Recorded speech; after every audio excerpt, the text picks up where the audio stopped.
দেশ হব আর 12 লক্ষ টাকা 7 লাখ থেকে 12 লাখ 5 লাখ টাকা এক বছরে বাড়িয়ে দেওয়া it's a great achievement of our country. ভাবাই যায় না।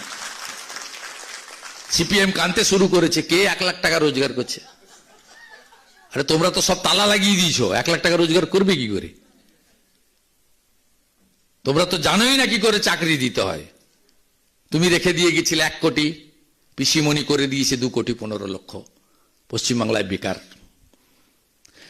সবচেয়ে hats off to central budget যে সিনিয়র সিটিজেন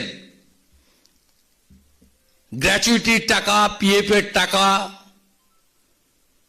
কোন গ্রামে জমি বিক্রি করে পরিবার চলে এসেছে শহরে, সবটা নিয়ে এমআইএস করে দিত মান্থলি ইনকাম স্কিমে। ইনকাম ট্যাক্স এক্সাম্পশন কত ছিল? 50,000। 50,000 হলে মাসে কত হয়? 4,000 সামথিং। এখন বাড়িয়ে করে দিয়েছে 1 লক্ষ। সিনিয়র সিটিজেনদের 1 লক্ষ টাকা পর্যন্ত ইন্টারেস্টের উপর যাদের চলে তাদের বিরাট বেনিফিট হয়েছে। 1 লক্ষ টাকা পর্যন্ত ডবল করে দিয়েছে, 50,000 টাকা 1 লক্ষ। ন্যাচারালি এই বাজেটে এমন কোন সেকশন নেই তাকে নরেন্দ্র মোদীজি সরকার টাচ করেননি। বেকার যুবক যুবতী থেকে, গভর্নমেন্ট এমপ্লয়ি থেকে, শিল্পোদ্যোগী থেকে, হাতের কাজ করে যারা আর্টিজান থেকে, ভারতবর্ষের মূলবাসী জনজাতি তাদের জন্য একলব্য বিদ্যালয়, যে 75টা প্রাচীন জনজাতি আছে লোধা সবর সহ ইত্যাদি সহ, তাদের গ্রামগুলো 37,000 ট্রাইবেল গ্রামকে মডেল ভিলেজ তৈরি করা, এবং যাতে ইলেকট্রিকের বিল দিতে না হয় প্রধানমন্ত্রীর সূর্য ঘর প্রকল্প, সেখানে সাবসিডির কথা বলা হয়েছে যারা সোলার আলো লাগাবেন বাড়ির ছাদে। সব মিলিয়ে এই বাজেট কি মিনি ইন্ডিয়া দিল্লি বলে দিয়েছে। আমাদের দেশের গণতন্ত্রে শেষ কথা বলে জনগণ, তাই সংবিধানের প্রথম line for the people, by the people, of the people.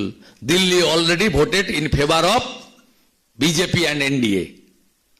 The budget passed by the people, not only the parliament.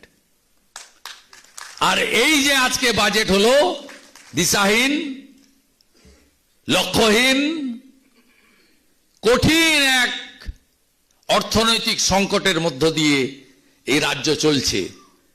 মাননীয় বামফ্রন্ট ভেঙে দাও, গুড়িয়ে দাও, জ্বালিয়ে দাও, পুড়িয়ে দাও 2011-তে রেখে দিয়ে গেছিল 1,98,000 কোটি টাকার ঋণ, মাননীয়া করেছেন 6 লক্ষ কোটি টাকার ঋণ।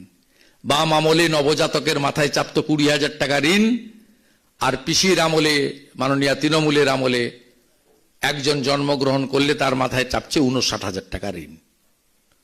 এই বাজেটে একটা কর্মসংস্থানের কথা নেই, নট এ সিঙ্গেল কর্মসংস্থান। কেন আপনি পড়বেন? শুধু জ্ঞানের জন্য? জ্ঞানার্জন সেগুলো আগে ছিল, জনসংখ্যা এইটুকু ছিল।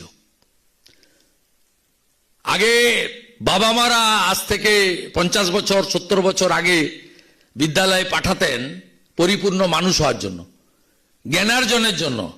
এখন বিদ্যালয় থেকে ইউনিভার্সিটি পাঠাচ্ছে যাতে আমার ছেলে বা মেয়ে উচ্চশিক্ষায় শিক্ষিত হয়ে নিজের, সমাজের, পরিবারের অর্থনৈতিক দায়িত্ব নিতে পারে। চাকরি নেই। বাম আমলের 1 কোটি, মমতা ব্যানার্জির আমলে 2 কোটি 15 লক্ষ। 51টা এমপ্লয়মেন্ট এক্সচেঞ্জ, তালা চাবি। রাজ্য বাজেটে বেকারদের জন্য একটা কথা নেই, পেনশনার্সদের জন্য একটা কথা নেই, সিনিয়র সিটিজেনদের জন্য একটা কথা নেই, শিল্পের জন্য একটা কথা নেই। 4% ডিএ আপনাকে কে দিতে বলেছে? ডিএ তো কর্মচারীর অধিকার। আপনি স্যাট থেকে সুপ্রিম কোর্ট পর্যন্ত কয়েক বছর ধরে কর্মচারী, শিক্ষক, শিক্ষাকর্মী, অধ্যাপক, ডাক্তার, রাজ্য সরকারের যারা এমপ্লয়ি এবং রিটায়ার্ড, তাদের অধিকার থেকে বঞ্চিত করছেন। কত গ্যাপ ছিল সেন্ট্রাল গভর্নমেন্টের সঙ্গে? বাজেট পেশের আগে 39, দিলেন কত? 4। গ্যাপ থাকলো কত? 35। পে কমিশন কবে করেছিলেন? পঞ্চম, মানে 15 সালে 6th পে কমিশন। ওটা ভারতবর্ষে 7th পে কমিশন হয়ে গেছে সব রাজ্যে। Central government advance 8th pay commission করে দিয়েছে।